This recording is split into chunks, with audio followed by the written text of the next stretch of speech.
قد كفاني علم ربي من سؤالي واختياري فدعائي وابتهالي. Assalamu alaykum saboqdoshlar. Hozir biz 5-darsni o'qiymiz. Hamda bugungi darsimizda o'rgatmoqchi bo'lgan mazmun fe'l, fa'il, maf'ul. Xo'sh. Fe'il degan nima? Fe'il deganimiz ish harakatni bildirib, shu ish harakatda vaqt uqumi bo'lsa, bu fe'il bo'ladi. Masalan, daraba degan bu so'z urdi degan ma'noni bildiradi. Ya'ni bir ish harakatni bildiradi. Shundaqla buningda vaqt uqumi bo'ldi. Ya'ni urdi, o'tgan zaman bir vaqt uqumi bor. Demak, bu daraba degan so'zning bo'ldi, fe'il bo'ldi. Ammo ish harakatni bildirib, buningda vaqt uqumi bo'lmasa, bu fe'il hisoblanmaydi. Masalan, urmoq deganga o'xshash. Ikkinchisi fa'il. Fa'il degan nima deganda, cho'qim bir ish harakat bo'ladi ekan, bu ish harakatning qilg'uvchisi bo'ladi. Dal shu ish harakatning qilg'uvchisi nima bo'ladi? Fa'il bo'ladi. Maf'ul. Maf'ul degan nima deganda, ish harakat bo'ldi, uning qilg'uvchisi bo'ldi. Endi shu ish harakat ustiga tushgan narsani biz nima deymiz? Maf'ul deymiz. Masalan, qara'at talibul Qur'ana. O'quvchi Qur'on o'qidi. Qara'a o'qidi. At-talib o'quvchi. Al-Qur'on Qur'onni. Demak, qara'a degan bu ish harakat fe'il bo'ldi. Endi kim o'qidi? O'quvchi o'qidi. O'qishdan iborat bu ish harakatini qiluvchisi kim bo'ldi? At-talib o'quvchi bo'ldi. Demak, at-talib degan bu so'zning bo'ldi, fa'il bo'ldi. Endi bu o'qish degan ish harakat nimaning ustiga tushdi? Qur'onning ustiga tushdi. Ya'ni Qur'onni o'qidi. Demak, ish harakat ustiga tushgan narsa nima bo'ladi? Maf'ul bo'ladi. Demak, qara'a fi'il, at-talibu fa'il, ya'ni o'qishdan iborat ish harakatining qilguvchisi. Al-Qur'ana maf'ul, o'qishdan iborat ish harakat ustiga tushgan narsa. Demak, fa'il, maf'ul bu jumlada oydinlashdi. Xo'sh, endi buningdagi muhim qoida nima deganda, fa'il doim nima qiladi? Pesh o'qiladi. Bu bir qoida.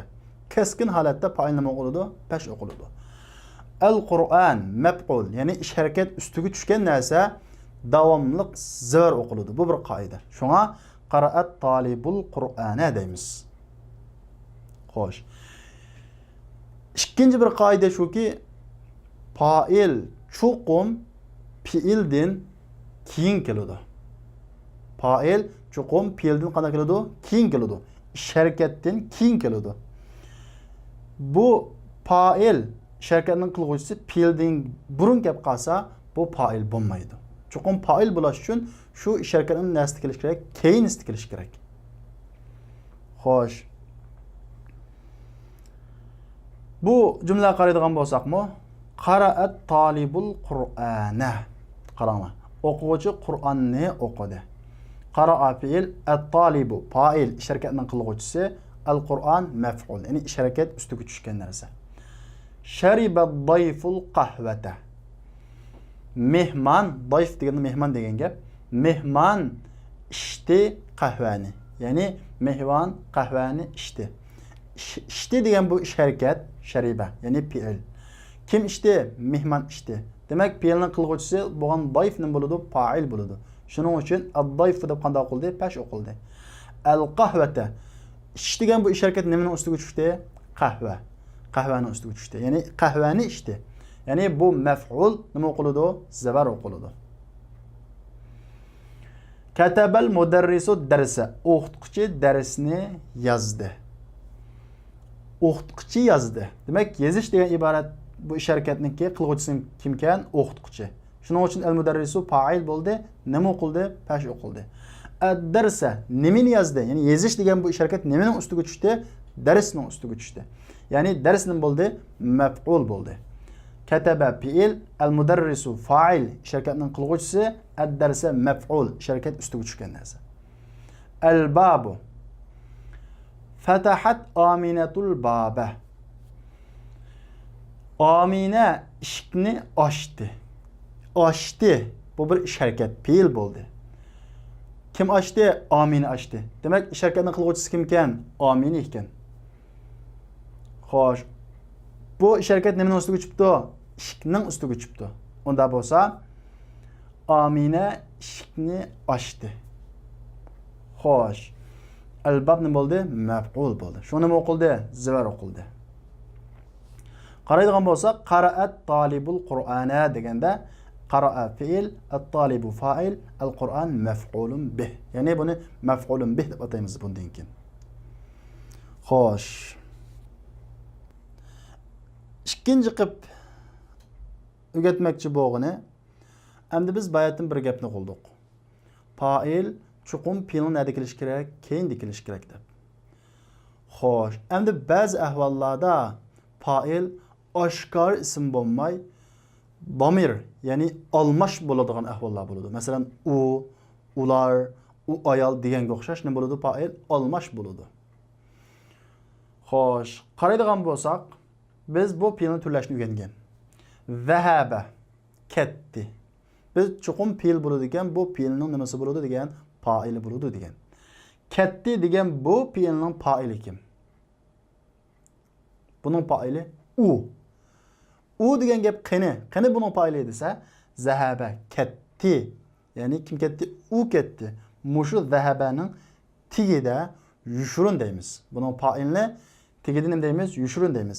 Endi bu farazan taxminan nimani bor deb o'ylaymiz bu yerda deganda, taxminan bu zahabaning ostida huwa degan bir damir bor deb taxmin qilamiz. Taqdir qilamiz. Ya'ni zahaba, ketdi u deb. Demak, zahabaning fa'ili nima ekan? Tigida yushurun deymiz. Buning yushurun bo'ladi. Zahaba, ketdi u ikkisi. Xo'sh. Endi bu zahabaning keyin ikki dona alif keldi. Bu ikkilikning alifi. Shundaqla bu zahaba degan fe'lning nimasi bo'ladi? Fa'ili mush alif bo'ladi. Zahabu vovul jamaa, ya'ni ko'plikning vosi. Shundaqla bu shu zahabuning nimasi bo'ladi? Fa'ili bo'ladi. Zahabat, ketdi u ayol. U degan damirni buning ostida qanday qilamiz? Taxmin qilamiz. Taxminan mushuning taqdir qilamiz. Mushuning ostida nima bor? U degan bir fa'il yushurungan mushuning ostida deb ya degan damirni o'sha yerda ba deb qaraymiz. Zahabata, buning fa'ili mu alif bo'ladi. Buning oxirgi ma ta'nin bo'ladi desak, buning oxirida ayollikning alomati deymiz. Zahabatadagi ta'mi shu. Alif buning fa'ili bo'ladi. Ikkilikni bildirish uchun kelgan damir deymiz. Buni bo'ladi, fa'ili bo'ladi. Zahabna, ketdi u ayollar. Nun ayollikning nuni. Ayollik ko'plikning nuni. Shundaqla nimasi bo'ladi? Fa'ili bo'ladi. Zahabta, ketding sen. Ya'ni zahabta. Zahaba fi'il, ta'nin bo'ladi, fa'ili bo'ladi. Shun ketding sen. Ketgani kim o? Sen. Sen degan gapni bildirgani qaysi? Ta. Demak, bu yerdagi zahaba fi'il ta'nin bo'lsa bo'ladi, fa'ili bo'ladi. Zahabtuma, ketdinglar sizlar ikkinglar. Tuma fa'ili bo'ladi. Zahabtum, ketdinglar sizlar ko'p. Buningdagi fa'ilni bo'ladi, zahabtudagi tum bo'ladi. Endi buni ba'zi grammatikachilar, ko'p qismli grammatikachilar bu zahabtumadagi fa'ilni ta, zahabtumdagi fa'il nima uchun ta, men bu yerdagi ko'plikning alomati deb i'rob, ya'ni tarkib qo'ydiganlar bor. Zahabti, ketdingiz siz. Tinin bo'ladi, fa'il bo'ladi. Zahabtuma, tumaning bo'ladi, fa'il bo'ladi. Zahabtun, ketdingiz sizlar. Tunning bo'ladi, fa'il bo'ladi. Zahabtu, ketdim men. Fa'ili kim? Men. Qani men degan so'zni bildirgani tu. Demak, fa'ili qaysi? Tu bo'ladi. Zahabna, ketdik biz. Ya'ni ketkuch kim? Biz. Naning bo'ladi, fa'ili bo'ladi. Xo'sh, mana bu fe'illardagi fa'il oshkor ekangan vaqtdagi holati. Xo'sh, endi baytning fe'lning misollarini tushungan bo'lsak, bu misollarga qarab boqadigan bo'lsak, at-tullabu zahabu ilal mal'ab. O'quvchilar maydonga ketdi deydi. Xo'sh. O'quvchilar maydonga ketdi. At-tullab o'quvchilar. Zahabu ketdi ular. Ketdi ular degan gapni nerdan topdik? Chunki zahabu degan qanday shakli? Ko'plik shakli. Bu zahabaning vo nima bo'ldi? Vovul jamoa. Ko'plikni bildiradigan vo bo'ldi. Shundaqla vo nima bo'ldi? Fa'il bo'ldi. Shunga diqqat qiladigan taraf shuki, Bu cümlede o'quvchilar maydonga ketdi degan bu cümlede failni at-tullabu demeymiz. Nima uchun? Birinci qoida. Fail chuqum fe'lni nada kelishi kerak? Keyin dikilishi kerak. Endi bu qoidani rioya qilmay 5'i kelgan ekan, bu fail bo'lolmaydi. Fail degan fe'lning 5'i kelmaydi. Zahaba fe'l bo'ladi, fail qaysi bo'ldi? Wo faili bo'ladi. Ilal mal'ab. At-talibatu zahabna ilal maktaba. Qiz o'quvchilar kutubxonaga ketdi deydi. Bu jumla qarab baqadigan bo'lsakmi, zahabna ketdi ular ayollar. Ayollik ko'plik shakli keldi. Bunun faili qaysi bo'ladi? Nim bo'ladi? Na bo'ladi. At-talibat faili bo'lmaydi. Chunki bu 5'i keldi. Amma jumla qaraydigan bo'lsak, zahabat tullabu ilal man'ab. O'quvchilar maydonga ketdi. Ketdi zahaba ish harakat fi'il, at-tullabu o'quvchilar faili. Ish harakatning qanday bo'lsa, ebba qo'shsa. Bu qoidaga tushadi. Zahaba fi'il, at-tullabu fa'il. Fa'ilning qoidasi nima edi? Cho'qim fi'ldan qanday qilish? Keyin kelish. O'quvchilar ko'p. Endi buningda fa'il oshkor ism bo'lg'achqa, bu zahabu deb kelmaydi. Chunki ko'plik bu nima uchun keladi? Ko'plikni bildirish uchun. Bu yerda ko'plikni bildirilgan so'z kap bo'ldi, oshkor kap bo'ldi. Bu birlik holatda keladi. Demak, fa'il oshkor bo'lgan vaqtda fe'l qanday keladi? Birlik holatda keladi. Zahabat tullabu ilal mal'ab deymiz. Bu jumla qaraydigan bo'lsak, zahabatit talibatu ilal maktaba. Qiz o'quvchilar kutubxonaga ketdi. Zahaba ayollik birlik shakli. At-talibat qiz o'quvchilar, bular qizlar ko'p tursa, nima uchun fe'l birlik keldi? Chunki bu fe'lni bu yerda ko'plik keltirishga hojat yo'q. Chunki fa'ili, ya'ni ko'plikni bildirilgan so'z oshkor o'zi keldi. Agar bu kelmagan bo'lsa, cho'qim ayollikni bildirish uchun zahabna deb ayollik ko'plik shaklida kelish kerakdi. Demak, buningda fa'il oshkor bo'lg'achqa fe'l birlik keldi deymiz. Demak, fa'il oshkor bo'lgan vaqtda fe'l birlik holatda keladi. Qaraydigan bo'lsak, xarajat tullabu va zahabu. Endi asldagi jumla qaraydigan bo'lsak, texnik murashallashadi. O'quvchilar chiqdi va qanday qildi? Ketdi. Chiqdi. Kim chiqdi? O'quvchilar. Harakatni qiluvchisi o'quvchilar. Nima bo'ldi? Fa'il bo'ldi. At-tullabu. Endi bu fa'il qoidaga uyg'un keldi. Ya'ni fe'ldan keyin keldi. Shunga biz nima dedik? Buni fa'il dedik. Nima uchun bu o'quvchilar ko'plik tursa, xaraja da fe'l birlik keldi? Chunki fa'il oshkor bo'lg'achqa, bu fe'lni bu yerda ko'plik keltirishga hojat yo'q. Shuning uchun bu yerda fe'lni qanday keltiramiz? Birlik holatda keltiramiz. Endi va zahabu ketgunimiz shu o'quvchilar shu. Endi nima uchun buni bu yerda zahabuning fa'ilini at-tullabu demaymiz deganda, qoida shuki, fa'il chuqum fe'lni nada kelish kerak? Keyin kelish kerak. Oldida kelgan ekan, buningda biz fa'il at-tullab degan qoidani bermaymiz. Shuning uchun zahabu ketdi ular degan gapdan topdik hamda vodni topdik. At-tullabu demaymiz, ketdi ular deymiz. Ular degan gapni vodni topdik. Ya'ni ko'plikni bildirilgan vodni topdik deymiz. Shundaqla fa'ilning bo'ladi, vo bo'ladi. Qara'at tullabu va katabu. O'quvchilar o'qidi va qanday qildi? Yozdi. Demak, qara'a birlik keldi. O'quvchilar ko'p. Nimishqa fa'il oshkor bo'lganligi uchun. Va katabu va yozdi ular. Endi bu yerda fe'l ko'plik holatda keldi. Nima uchun? Buning fa'ili oshkor bo'lmaganligi uchun fa'il bo'ldi, ko'plikning alomati bo'lgan vo fa'il bo'lib keldi. Akalan nasu va sharibu. Kishilar yedi va qanday qildi? Ichdi. Bu jumla shuningga o'xshash. Xo'sh, endi buning qolgan misollarni darsimizda o'qiymiz. Bugungi darsimizdagi asosli mazmun mana shu. Endi o'zimizning darsga kelaylik. Bismillahirrohmanirrohim. El-kelimatul jadida, yangi so'zlar. El-inabu, üzüm. El-mawzu, banan. Et-tinu, encür. El-fecru, tang. Tang, ha? Et degendik tang vaqtini biz fecr deymiz.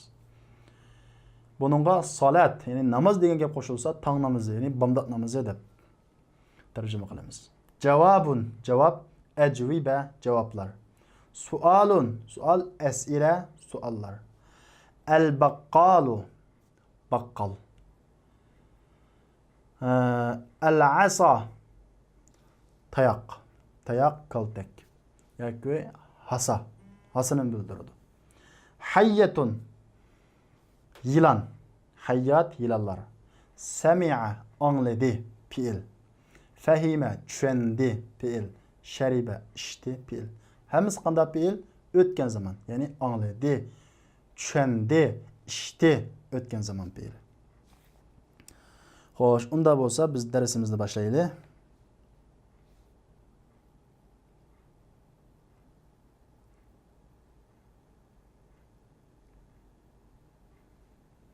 Ad-darsul xamis, 5-ci dərs. Bu o'qituvchilarning Hamid o'tirsidagi dialog. Man fataha babal fasli. Sinfning eshigini kim ochdi? Ana fatahtuhu. Men açtım men uni. Fataha açtı. Tu men hu uni. Demek fataha fiil, tu men açtım bo'lgandan faili, hu uchun bo'ldi. Bu maf'ul bo'ldi. Wa man fataha an-nawafida. Derazalarni kim açtı? Ana fatahtuha. Men kesara hadal mektep. Bu üstelni kim sundurdu? Ente kesertehu ya Haşim. Ey Haşim, onu sen sundurdun mu? La inni ma kesertuhu. Ya, hakikaten ben onu sundurmadım. Eraca'a Zekeriya ve Hamza ve Uthman min Mekke. Zekeriya, Hamza ve Uthman Mekke'den kayıttı mı? La ma raca'u. Ya, kayıtmadı ola. Ya Ustaz, haracet tullabul cududu ve zehebu ilel mudir. Ustaz, o'quvchilar chiqib, yangi o'quvchilar chiqdi va mudirning qishig'iga ketdi. Afahimta darsa ya Talha? Ey Talha, darsni tushundingmi? Naam, shundoq, fahimtuhu jayidan. Uni yaxshi tushundim. Akatabtal ajwibata ya Faysal? Ey Faysal, cevaplarını yazdınız mı? La ma katabtuha. Ya onu yazmadım. Limada? Nimişka? Lianneni ma fahimtul as'ila. Çünkü ben suallarını düşünmedim. Ahafizte suratel fecr ya İbrahim? Ey İbrahim, sur fecrini yadıldınız mı? Naam, hafiztuha. Şundak, onu yadıldım. Ve hafiztu surete tini aydan. Sur tinnimu hem yadıldım. Aydan degan nemu? Hem. Xo'sh, ko'nikmalar. Endi biz ko'nikmalarni ishlashdan ilgari azroq bir jumlalar to'g'risida tahlil qilib, tarkib qilib o'tib ketaylik.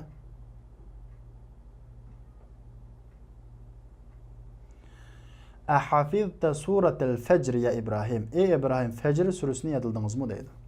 Endi bu jumlani biz hem bir so'zningki arab tilidagi ismini atalg'usini atab chiqsak, nima? Harf istifhom, ya'ni savol so'rash harfi. Ya'ni mu degan gap. Hafiza, yodildi. Yodildi degan bir nima? Fiil, sharkat. Hafizta, ya'ni ta, sen. Yodildingmi sen? Demek yodilash degan bu ish harakat kim qildi buni? Sen. Demek ta nima bo'ldi bu yerda? Fa'il. Hafiza fiil, ta nima bo'ldi? Fa'il bo'ldi. Ish harakatning qiluvchisi. Suratul fajr. Sur fajrini. Demek yodlash degan bu ish harakat nima ustiga tushdi? Sur fajrining ustiga. Demek ish harakat ustiga tushgan narsa nima bo'ldi? Maf'ulun bih. Ya'ni suratul fajr.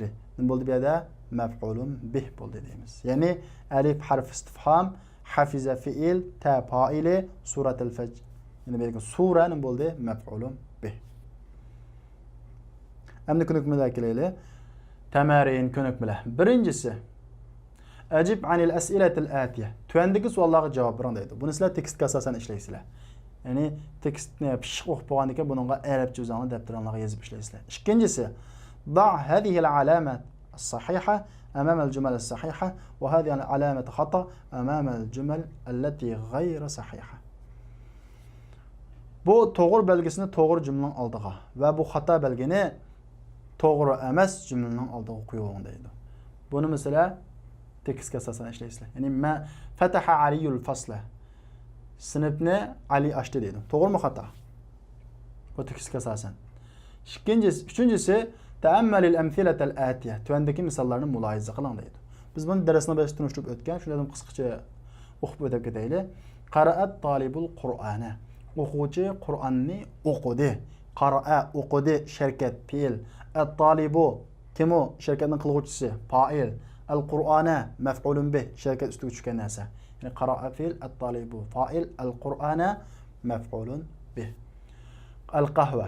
Shariba ad-dayfu al-qahvata. Mehmon qahvani ichdi deydi. Shariba fi'il, sharkat. Ad-dayfu fa'il, sharkatning qilguvchisi. Al-qahva maf'ulun bih, sharkat ustiga tushgan narsa. Shunga dayfuni nima qildi? Fash qahvata zibar qildi. Kataba al-mudarrisu ad-darsa. O'qituvchi darsni yozdi. Kataba fi'il, sharkat. Al-mudarrisu fa'il. Kataba degan sharkatning qilguvchisi.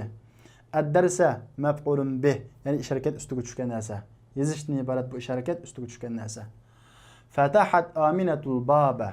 Amina eshikni ochdi. Fatahat fi'il, Amina fa'il, al-baba maf'ulun bih. Xo'sh. To'rtinchisi ayyinil fa'ila val maf'ulun bih fil jumalil atiya. Tuandagi jumladagi fa'il va maf'ulun bihni qanaqa qiling? Ayyin, muayyanlashtiring, ayring deydi. Da degan gap qo'ying. Da xattan vahidan tahta al-fa'il. Qo'ying bir siziq, xattan degan nima? Siziq. Fa'ilning ostiga. Fa'ilning ostiga bir siziq torting. Va xattayn ikki siziq qo'ying tahta al-maf'ulun bih. Maf'ulun bihning ostiga. Washkul akhir kullam minhuma. Washkul degani, ya'ni zivara qo'ying, oningdan har birining ostiga deydi. Ya'ni fa'ilninki oxiriga nima qo'yamiz? Maf'ulun bihning oxiriga nima qo'yamiz? Buni sizlar so'zlab bo'ldik. Ya'ni kasara tiflul qalama. Bala qalamni sundurdi deydi. Kasara harakat. Harakatning qilguvchisi fa'il qaysi ekan? Qalam balani sundurdimi yoki bala qalamni sundurdimi? Bala qalamni sundurdi. Demak, sunduruvchi kim? Bala. Demak, balaning bo'ladi, fa'il bo'ladi. Buni aslida bir siziq tortamiz. Nimani sundurdi? Bu harakat nimaning ustiga tushdi? Qalamning.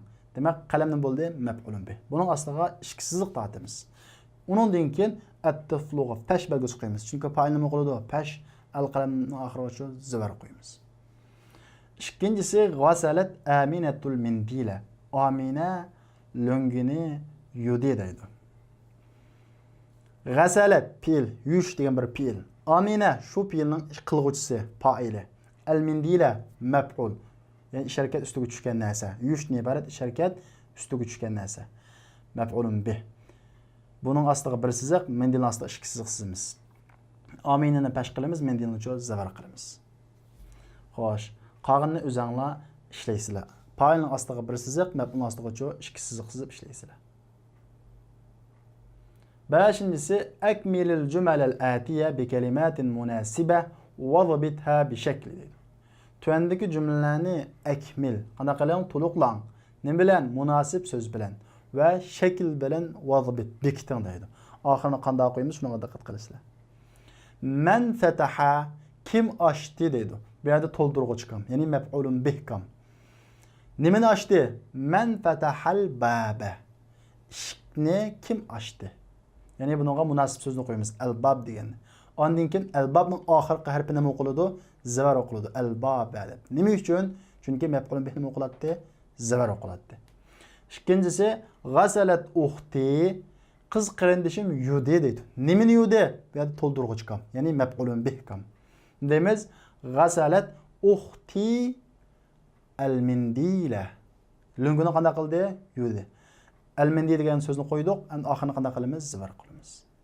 Uchinchisi bosh uron ar-rajulu al-hayyata bil asa deydi. Er kishi yilonni hasi bilan deydi. Er kishi yilonni hasi bilan qanday qiladi? O'ltiradi. Demak, bu yerda nima kam ekan? Fi'il kam. Mana o'ltirishni iborat fi'ilning qilguvchisi rajul, fa'il ba. Nimani o'ltirdi? Yilonni. Ya'ni harakat ustiga tushadigan maf'ulun bih ba. Nima kam? Fi'il kam. Qatalar rajulul hayyata bil asa. Er kishi yilonni asa bilan, tayoq bilan qanday qildi? O'ltirdi. To'rtinchisi bosh urun Yusuful qahvata deydi. Yusuf qahvani deydi. Qahvani qanday qiladi? Albatta ichdi deymiz. Demak, bu yerda nima kam ekan? Ichkuchi Yusuf bekamadi, fa'il bor ekan. Nimani ichatdi? Qahvani, maf'ul bor ekan. Fiilcho yo'q. Biz shariba Yusuful qahvata. Odatda maf'ulun bih, ya'ni to'ldiruvchiga ne qo'shimchasi ko'p hollarda qo'shilib tarjima qilinadi. Masalan, Yusuf qahvani ichdi. Katabal mudarrisu ala sabbura. O'qituvchi doskaga yozdi. Nimani yozdi? Bu yerda nima kamkan? Maf'ulun bih, to'ldiruvchi kam. Yozdi, fe'l ba, kataba. Yozuvchisi, ish harakatini qiluvchisi o'qituvchi, fa'il ba. Endi nima yo'q ekan? Maf'ulun bih, to'ldiruvchi yo'q. Katabal mudarrisu darsa ala sabbura deymiz. O'qituvchi darsni doskaga yozdi dedi. Xo'sh. Endi tushungan bo'lsangiz, buning oxirini o'zing anglashinglar. 6-si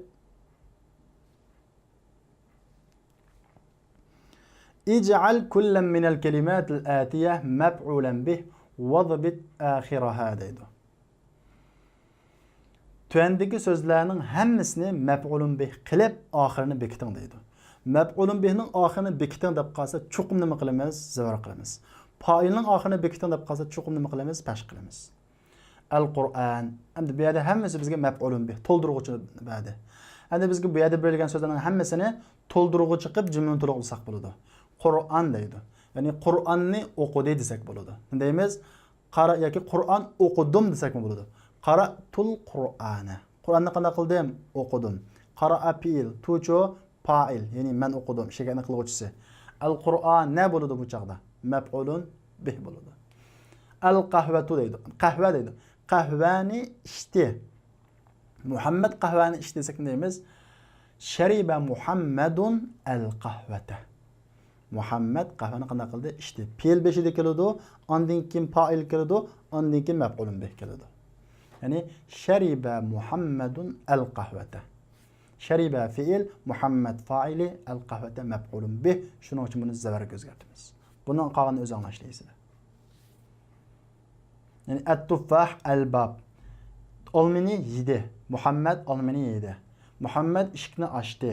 O'qituvchi darsni yozdi. Amina ko'ynakni yuvdi. Ya'ni Amina ko'ynakni yuvdi.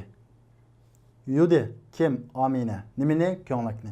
Beshida fe'lni kelamiz, ondan keyin fa'ilni kelamiz, ondan keyin maf'ulni kelamiz. 7-si ta'ammalil misalaynil atiyayn. Tuandagi ikki misolni mulohaza qiling deydi. Biz buni tushuntirib bo'ldik. Cho'qim fa'il fe'lni nada kelish kerak, keyindan kelish kerak. At-tullabu zahabu ilal mal'ab. O'quvchilar maydonga bordi deymiz. Bu berishdan iborat ish harakatini qilguvchi garchi at-tullab bo'lsa-mu, bu fe'lning beshida kelib qolg'achqa biz buni qoidadan nima demaymiz? Fa'il demaymiz. Chunki fa'il nada kelish kerak, fe'ldan keyin kelish kerak. Ya'ni zahabu degan fa'il qaysi desa, ko'plikni bildirish uchun kelgan vo bu yerda fa'il bo'ladi. Navoda at-tullab keyin kelgan bo'lsa, bu tullab fa'il bo'ladi. Buning fa'ili oshkor kelgan bo'lg'achqa zahabu deb buning ko'plikni bildirish uchun voning kelishi hojatsiz. Shunga bu zahaba deb birlik holatda kelsin bo'ladi. Ma'noga o'xshash. Ya'ni zahabat tullabu ilal mal'ab deganga o'xshash. Buning qaraydigan bo'lsak, zahabat tullabu ilal mal'ab. Zahaba fi'il, fa'il fe'lning keyinda keldi. Qoida bo'yicha. Ya'ni endi buni zahabada birlik holatda keltirdik. Nima uchun? Ko'plikni bildiradigan buning fa'ili oshkor bo'lg'achqa buni ko'plikni bildiradigan, ya'ni vo'g'i nima emas, ehtiyojli emas. Shuning uchun buni birlik holatda keltiramiz, fa'il oshkor bo'lg'achqa. At-talibatu zahabna ila maktaba. Qiz o'quvchilar kutubxonaga bordi deydi. Endi bu jumla o'xshash. Ya'ni zahabna fe'il deymiz. Buning fa'ilini talibat demaymiz. Nimishqa? Fa'il degan fe'lning keyinda keladi. Bu qoidaga zid. Shuning uchun biz buning fa'ilini ayollikning bildirish uchun kelgan nun nim deymiz. Fa'il deymiz. Xo'sh. Endi agarda bu fa'il keyinda kelgan bo'lsa, buni ko'plik holatida keltirish hojatsiz. Chunki ko'plik holatdagi oshkor fa'il bu yerda oshkor kelgachga. Keyinda kelgan bo'lsa, xuddi zahabatit talibatu ila al-maktaba deganga o'xshash. Bu yerda fe'l birlik holatga keldi. Chunki buning fa'ili oshkor bo'lgachqa, buni ko'plikni bildirgan vo'g'in nunga nima emas, ayollikni bildirgan nunga ehtiyojli emas. 8-si qaddimil fi'la fil jumalil atiya kama huwa muwaddahun fil misal deydi. Misalda ro'shanlashgandek kama xuddi o misalda ro'shanlashgandek tuandagi jumladagi fe'lni ilgari qiling deydi. Demak, endi bu yerda bizga fi oldi bilan ism kelib, ondan keyin fe'l keldi. Endi biz bu fe'lni ismning nega chiqamiz? Oldiga chiqamiz. Masalan, al-avladu sharibul qahva. Balalar qahva ichdi dedi. Endi bu sharibu degan bu fe'l al-avladning keyindi keldi. Endi mushu sharibuni al-avladning beshiga chiqing deydi. Beshiga chiqsa qanday o'zgarishlar bo'ladi? Sharibu, shariba deb birlik holatda keladi. Chunki bu vaqtda fe'ldan keyin kelgan ism shu fe'lning nimasi bo'ladi? Fa'ili bo'ladi. Fa'il oshkor kelgachga buni ko'plik holatga keltirish hojatsiz. Shunga buni oldiga chiqing desa, buni aynan mushu holatda chiqmaymiz. Buni birlik o'zgartirib chiqamiz. Sharibal avladu al-qahvata bo'ladi. Ya'ni sharibal avladu al-qahvata. Bu chaqda shariba fi'il, al-avladu fa'il, al-qahvata nim bo'ladi? Maf'ulun bih bo'ladi. Ikkinchisi an-nasu sami'ul azan. Kishilar azan angladi deydi. Endi bu jumlada mu fi'il keldi, fa'ili vo bo'ldi. Endi bu fi'ilni beshiga chiqsak, buning fa'ili an-nas bo'ladi. Chunki fi'ildan keyin kelgan bu ism nima bo'ladi? Fa'ili bo'ladi. Hozir buni mushu holatda fa'il qilsak-chi bo'lmaydi. Chunki bu fe'lning oldida gap qoldi. Buni qanday oldiga chiqamiz fe'lni? Birlik holatda. Sami'an nasul adana. Nima uchun buni birlik holatda oldiga chiqamiz? Chunki bu vaqtda fe'l oldida kelsa, bu keyin kelgan ism fa'il bo'lg'achqa, oshkor ism fa'il bo'lg'achqa, buni ko'plikni bildiradigan vona kirishganda hojatsiz. Uchinchisi at-tullabu katabul ajubata. O'quvchilar javoblarni yozdi. Endi katabu degan bu ko'plik shakldagi fe'lni at-tullabning beshiga chiqsak, buni birlik holatda chiqamiz. Ya'ni katabat-tullabul ajubata. Chunki bu vaqtda kataba fe'il, at-tullabu fa'il. Oshkor kelgachga buni birlik holatda kiramiz deymiz. Buni qolganini o'zing boshlab boqing. 9-inchisi tuvandagi misollarni mulohaza qiling. O'quvchilar chiqdi va ketdi. Ya'ni xaraja o'quvchilar va ular ketdi dedi. Xaraja bu yerda fe'il bo'ldi. Fa'ili qaysi? At-tullabu fa'il bo'ldi. Chunki chiqish degan shaklni qiluvchisi at-tullab. Va zahabu va ketdi ular. Endi bu ketish deganda shu o'quvchilar qildi. Lekin buni fa'il demdoq yo'q. Nima uchun? Bu fe'lning beshida keldi. Bu fa'illikni yarmag'achqa, fa'il degani bo'lmag'achqa, fa'ilni bildirish uchun bu yerga biz ko'plikning alomati bo'lgan vona keldik. Shunga bu ko'plik holati keldi. Va zahabu. Bu ko'plik holati kelmaydi. Chunki bundan keyin fa'il keldi. Ammo bu ko'plik holati keldi, chunki bundan keyin fa'il kelmadi. Qolganda biz bu darsni ilgari tushuntirib bo'ldik. Tushunmagan mazmun bo'lsa, darsning 5iga qarab tushuna olsanglar bo'ladi. كون جملا مثل هذه مستعمل الفعلين الواردين في كل تمرين ومستعينا بالكلمات التي بين قوسين. Endi mushunga o'xshash, ya'ni yuqoridagiga o'xshash har bir mashqda kelgan ikki fe'ldan pay ishlatib turib jumla tuzang va qavsayn ikki tirnoqning o'ttirsidagi so'zlar bilan foydalangan holatda. Qavsayn degan nima? Ikki tirnoq. Qaraydigan bo'lsak, daxala jalasani berdi. At-tullab al-fasl. Bizga bu yerga o'quvchi va sinfni berdi. Bu yerda kirdi va o'ltadi. Hamda o'quvchilar sinfga kirib va qanday qildi? Ular o'ltadi desak bo'ladi. Xo'sh, endi bu fe'lning birini ismning beshida kelamiz, birini-chi ismdan keyin kelamiz. Qaysini kelamiz? Dakhalat-tullabul fasla va jalasu. O'quvchilar sinfga kirdi va jalasu va qanday qildi? Ular o'ltadi. Va jalasu deb jalasu qanday shaklda keladi? Ko'plik shaklda keladi. Chunki undan keyin fa'il kelmagachga. Dakhala birlik holatda keladi. Chunki dakhaladan keyin fa'il kelgachga. Ya'ni dakhalat-tullabu deb fa'il qanday qildi? Keldi. Baraba qatala. Urdi, o'ltadi. Balalar yilon. Endi balalar yilonni urdi va qanday qildi? Ular o'ltiribdi. Bu nima deymiz? Darabal avladul hayyata va qatalu. Darabal avladu. Daraba fi'il, al-avladu fa'il. Al-hayyata maf'ulun bih. Urush degan bu ish harakat nimaning ustiga tushdi? Yilonning ustiga tushdi. Va qatalu va ular o'ltiribdi. Ular daraba birlik holatga keldi. Nimishqa? Chunki bu fe'ldan keyin fa'il kelgachga. Va qatalu ko'plik holatga keldi. Nimishqa? Bundan keyin fa'il oshkor kelmagachga. Buni tushundinglar deb o'ylayman, qolganini o'zing anglashlar. 10-inchisi Kavvin cümelen mustamilel kelimatil atiye. Tüendeki sözlerin işletken halette cümle tuzan deydi.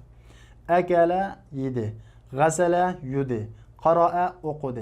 Ketebe yazdı. Barabe urdu. Katale ültedi. Dekale kirdi. Haraca çıktı. Hafize yadıldı. Şeribe içti. Fehime düşendi. Semi'a anladı. Hoş. Birinci qilib bu mashqda sizlarga beriladigan topshiriq, mushu fe'llarning hammani biz o'rgangan 14 siyg'aga siyg'lashni o'rganasizlar. Akala, akala, akala, akalu, akalat, akalata, akalna, akalta, akaltuma, akaltum, akalti, akaltuma, akaltunna, akaltu, akalna. Mana mushunga o'xshash hamma fe'lni turlab chiqsizlar. 11-mashq. Shundaqla yana bir ikkinchi mashq. İkinci tapşırıq ham sizlarga beriladigan. Türlab bo'lgandan keyin har biriga birdan jumla tuzab chiqsizlar. Har biriga birdan jumla. Ta'ammal ma yali. Töndekilarni mulohaza qiling deydi. Xo'sh. Man fatahal bab. Eshikni kim ochdi deydi. Qarang. Ana fatahtu. Ma jumlaga diqqat qiling, ha. Man ochdim, man uni. Ana man fataha ochdi, tu man hu uni. Fatahtuhu degan mushu so'zda fiil, fa'il, maf'ulun bih joylashgan. Fatahani biz fiil deymiz, chunki ich degan ish harakatni bildiradi. Tujo fa'il, chunki fatahtu bo'lsa ochdim men. Tu degan ananinki ulinib keladigan shakli. Ochdim men. Hujo huwaninki, ochdim men uni ulinib keladigan muttasil shakli.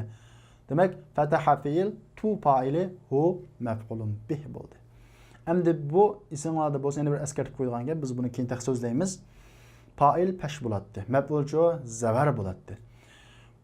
Kishilik almashlarning ulinib keladiganlari va bosh kelish shakllarida hammasida zavar, zir va peshlik holatlar taqdiran bo'ladi. Chunki bu damairlarni biz arab tilida qurilib ketgan, faqat o'zgarmaydigan, o'zgarishni qabul qilmaydigan bir turlik ismlar va shularning qatorida so'zlaymiz. Ya'ni bu yig'ib o'rganib olganinglar tumu damir, humuchu damir. Damirlarda bu peshlik alomati, zivarlik alomati, zirlik alomati taqdiran bo'ladi. Ya'ni buni taqdir qilamiz. Ya'ni fatahtu zak fataha fiil, tu nima fa'il. Fa'il nima qiladi? Pesh qiladi. Buning peshlikning alomati taqdiran deymiz. Bu tu pesh qildi desak, bu tu aslida pesh bu. Fa'il bo'lganligi uchun pesh qilmaydi, aslida pesh. Hu bu maf'ulun bih. Maf'ulun bih nima qiladi? Zivar qiladi. Bu pesh qildi desa, bu davom pesh qildi. Mayli maf'ulun bih bo'lsin, mayli zil holatda bo'lsin, davom nima qiladi? Pesh qiladi. Demak, bu qurilib ketgan, o'zgarmas ismlar. Buningdagi zivarlikning alomati qani? Qani zivarni nima deymiz desak, buni mishal zivarni taqdiran ba deb e'tiqod qilamiz. Ya'ni fatahtu ochdim men, hu qo'shsak fatahtuhu bo'ladi. Man fatahan nawafiza. Derazalarni kim ochdi? Ana fatahtuha. Men uni ochdim. Hiyaninki uni qildigan muttasil shaklini berib qo'shimiz. Fatahtuha bo'ladi. Fataha fi'il, tu fa'ili, ha maf'ulun bih bo'ladi. Xo'sh. Unda bo'lsa arkadaşlar bugungi darsimiz mush yerda oxirlashdi. Kelarki soatlik darsimizda ko'rishaylik. Assalomu alaykum.